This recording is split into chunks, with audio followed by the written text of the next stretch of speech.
Hi, and welcome to my channel, All Things BBL, where I go over everything related to the BBL surgery. In today's video, we're going to be going over your stage 1 faja. In particular, if you're going to Dr. Jonathan Fisher in Miami, this is how he has you wear your stage 1 faja.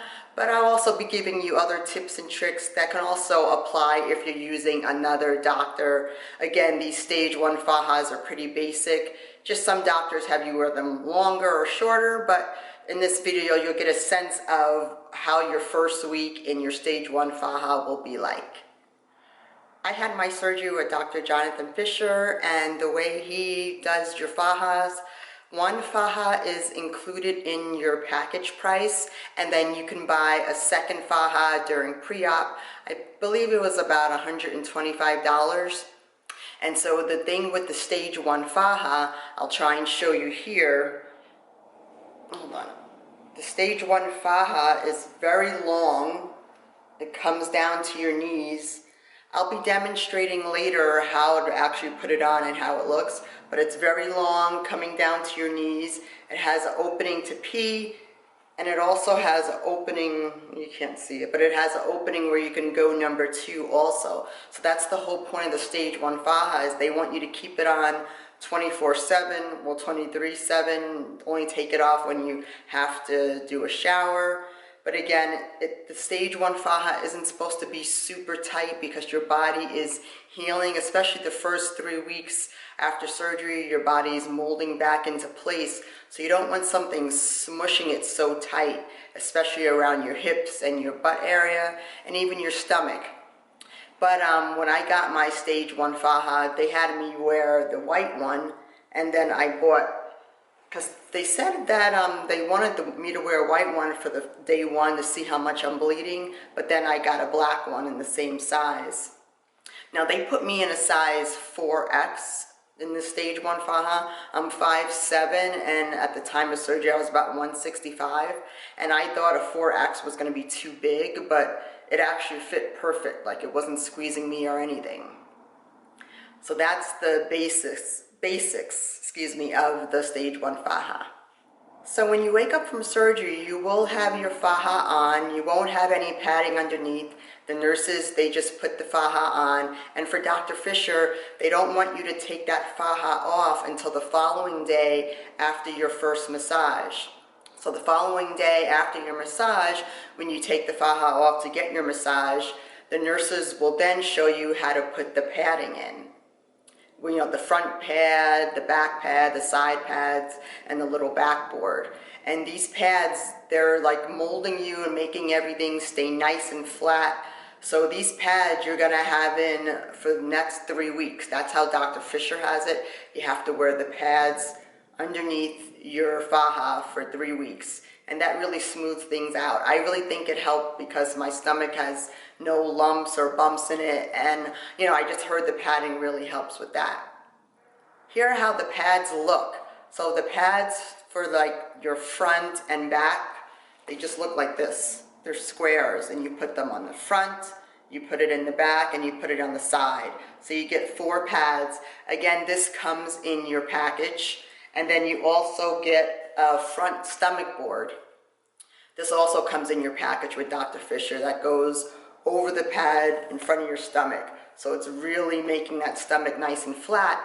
And then in Dr. Fisher's office, when I got the surgery done, their back pad, you know, they're supposed to put like a little back pad in the small of your back by where the top of your butt is, just to prevent swelling.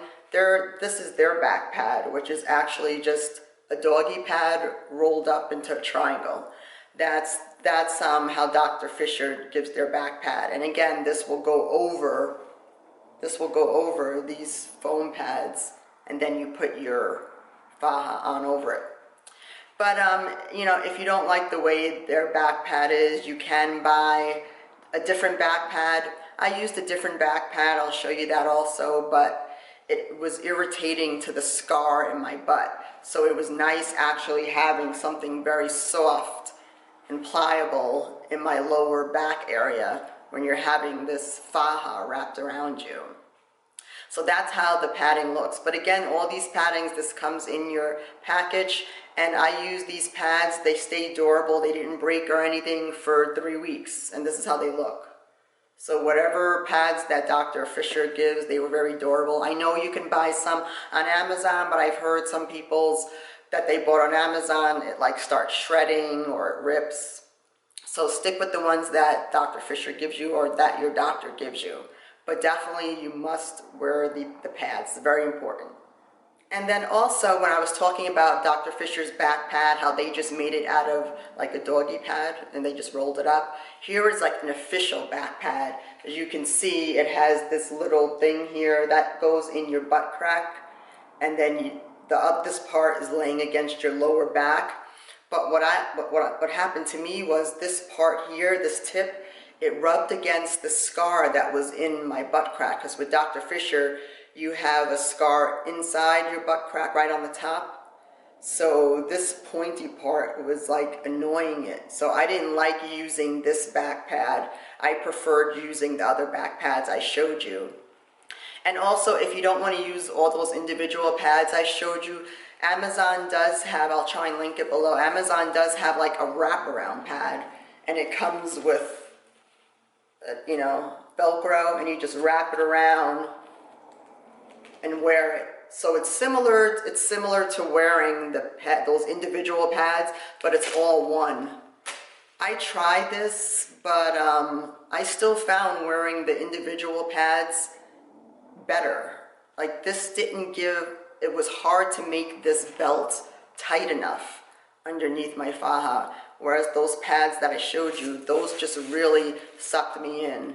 So I mean, you can try this. It comes with a stomach board also. And then one other thing is when you have surgery with Dr. Fisher, since you have a drain, there's a drain in the lower part of your pubic area, I believe like on the right side. So those first 7 days before you get your drain out, you can't wear the stomach front board. You can only wear the stomach, the foam. So they tell you after day 7, after you get your drain removed, then you can wear the hard front board, which I'll show you. Where is it? Then you could wear the hard stomach front board once your drain is removed. But when the drain is in, they said having this hard board up against your drain, it would just irritate it. So you have to wait 7 days if you're having surgery with Dr. Fisher to actually wear your front board. Very hard. And so another thing with the faja, when you go for your post-op massage on that day 1 right after surgery, before they put your faja back on, make sure you bring a tank top to put on first, and then they'll put the pads on for you and then your faja, because the faja can be very irritating on the skin. So I would suggest getting like a camisole like this, very thin material with no lines on it. And so when you put this camisole on, you're going to turn it inside out so the seams, or if there are any seams, don't leave an indentation on you. Because, you know, with having the faja and the pads on, you don't want to have a camisole that has lines on it, because then it'll leave lines on your stomach. Again, your stomach is so pliable at this point, like it's so movable. Anything that gets pushed up against it, it's gonna leave an indent. So you want everything smooth. So you're always gonna wear a camisole top like this underneath, and then you're gonna put all your pads on and then the faja. So I would highly invest going to Walmart and getting a ton of these camisole sets, because you're going to be wearing them every day. With these stage 1 fajas, especially the first 3 weeks as you're healing, you don't want it to be too tight. So I wouldn't suggest getting a stage 2 faja before 3 weeks. I know some people do get into that stage 2 like the following week. A lot of girls who go to Miami, they go to, I think there's a store called Pretty Girl Curves, and it's a faja store, and they have all types of fajas.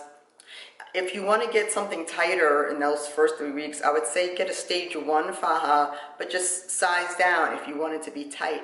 But the key is you don't want it to be tight on your hips if you got fat transferred to your hips, and you don't want it to be tight to your butt where the fat got transferred, because anything that's too tight in those first 3 weeks when the fat is just settling, it's going to kill off the fat. So I was definitely very paranoid about not having anything tight around my hips and around my butt area. So a lot of times people want to get the waist tight, but getting the waist tight also means everything else is tight. So that's why it's best if you just get a stage 1 faja, but just go down a size if you want. For me, I stayed in my 4X stage 1 faja for the first 3 weeks, well, actually the first 4 weeks until my stage 2 came in. And I think it helped a lot. It didn't make my waist not small enough, because once I got into my stage 2, like at the 4-week mark, then I started compressing more that way. So again, your first week, you gotta have the camisole top, turn it inside out. You're gonna have all your pads in, and you're gonna have your backboard in. And with Dr. Fisher, after you get your drain removed, you'll start using the front board. And I'll demonstrate all this too for you. And so another thing with the faja is you don't wear underwear underneath it, because for one, you have to go to the bathroom and you can't take it off, especially that first week. So you don't wear any underwear, and you don't wear a bra, because for one, you're so stiff, you're not going to be able to go like this to put a bra on. So that's why having the camisole underneath will at least give you a little support and make you feel comfortable if you're not comfortable not wearing a bra. But yes, you won't need any underwear, so don't bring any underwear with you, and you won't need any bras. I actually thought I'd be able to put a sports bra on, but even just doing anything with your arms, you're so stiff that raising or trying to tighten or just having anything tight up here, it's just very uncomfortable. So the less clothing items you have on, the more comfortable you feel. So just that camisole, and that's it. Before surgery, I was the type of girl who always wore underwear with everything. But once I had my surgery, I've gotten so accustomed to not wearing underwear because it's so constricting, and so you'll just get used to not wearing any underwear. Now I'll show you how to put the stage 1 faja on.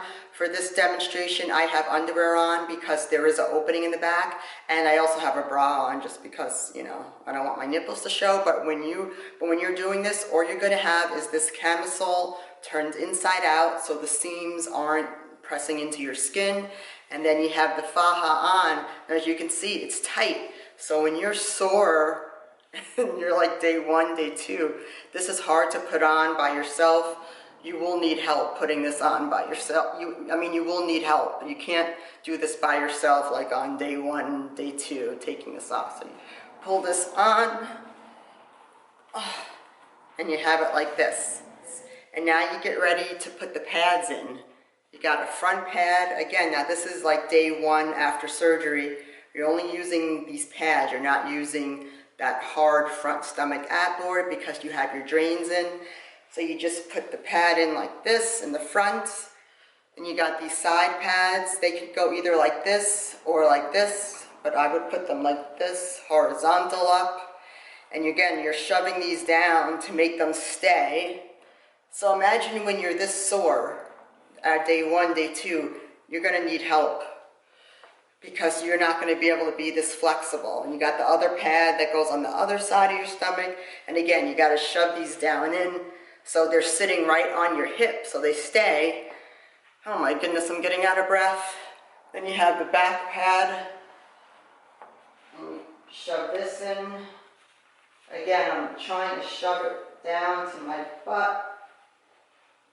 Because the key is you want everything shoved down so as you're putting them in that they don't move, because that would be annoying. And then you got your back pad. So I put the back pad right in the small of my butt, right here, because that's where you have a lot of swelling. And so you're all buckled in, and then you have to have, again, someone snap these in. So being that this is a stage 1 and they give you a big size because of this, they know that you're going to be in so much pain and you don't want something super tight. So you buckle this in. I've got little clips here. There's not many on the stage 1 faja. On the stage 1 faja, they don't have a lot of clips. I don't know why. Maybe they know that you're not going to be able to do a lot of clips. you have this, I'm clipping it in to make it tight, and then I have a zipper. And I zip this up. I'm like exhausted. And then I put the arms on. And the arms usually have like adjustable straps. So like these straps, let me see. These straps come off and you could like adjust them to make them tight. And so this is how it looks. And then from the back, you can see how you have the back pad in there. So you definitely feel like a stuffed sausage. So now you can see why a stage 1 faja is great to have an opening for number 1 and number 2, because you wouldn't want to go through putting this on, off and on, say if you have an upset stomach. I know like during my week there, the antibiotics, they actually made me sick. So it was such a relief to not have to take this off, because the stage 1 garment allows you to do number 1 and 2 without taking it off. So this is how it looks. So as you can see, it's bulky. So you don't want to, that first week, you're going to wear all maxi dresses, very loose maxi dresses, because anything else is going to show through. Anything else is not going to feel comfortable for you to put on, like pants. You don't want to have any like type of pant like sticking into your waist here, because then it's going to leave a mark on your skin. So that's why you want everything loose, something that you could just pull on, or something that you can zip up like a robe, or like like one of those long type of, I don't know, long robes, that zipper. But yeah, this is how the stage 1 look, and it comes all the way down to my knees. So you're going to be in maxi dresses for a very long time. If you're having this surgery in the summer, which I did, I had my surgery in May, it was annoying because I had to wear long dresses, and it's hot in the summer. So I would suggest, if you want to get the surgery, get it in the winter time when you're already staying inside and it's already cold wherever you are. But if I had to do it over again, I would prefer to get the surgery done in the fall, winter, because having it in the summer with all this on, you're going to get hot.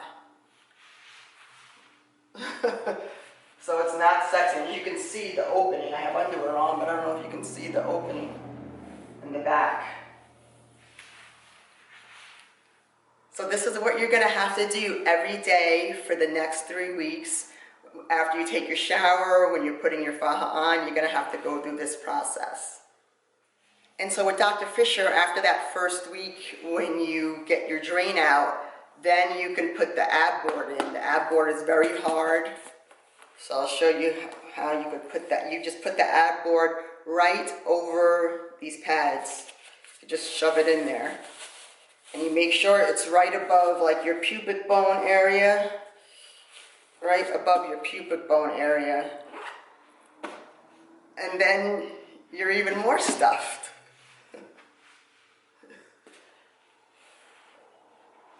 You're more stuffed.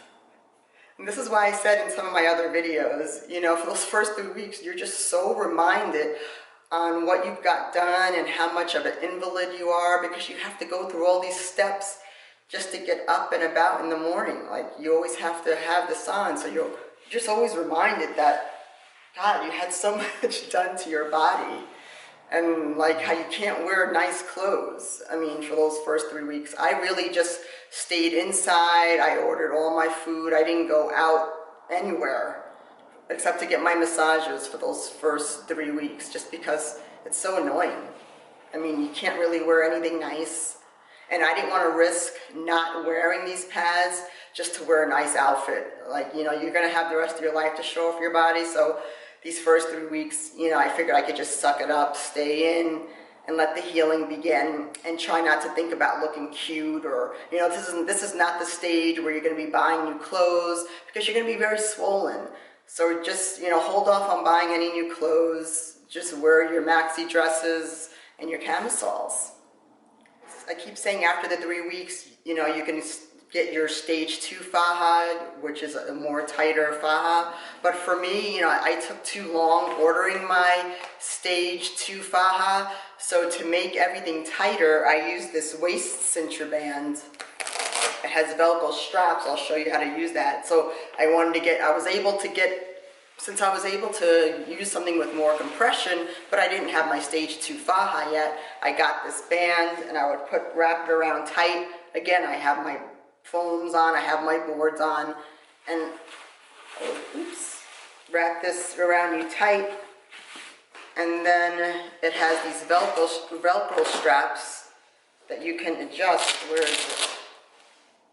Here, it goes here, around this way, and then you put this one over here. And then you have it nice and tight around your waist, so it's cinching you in more. And again, since this was my stage 1 faja, my hips and everything are, they're out. There's no compression around your hips. But I had started needing more compression because, again, I didn't have my stage 2 faja like after the 3-week mark. So I kept in my pads a little longer and then just wrapped this around just to make everything nice and tight. You can see how that looks. And so yeah, so this was another layer that I had. And so a thing with these stage 1 fajas, like I said earlier in the video, they have an opening for P and an opening for number 2.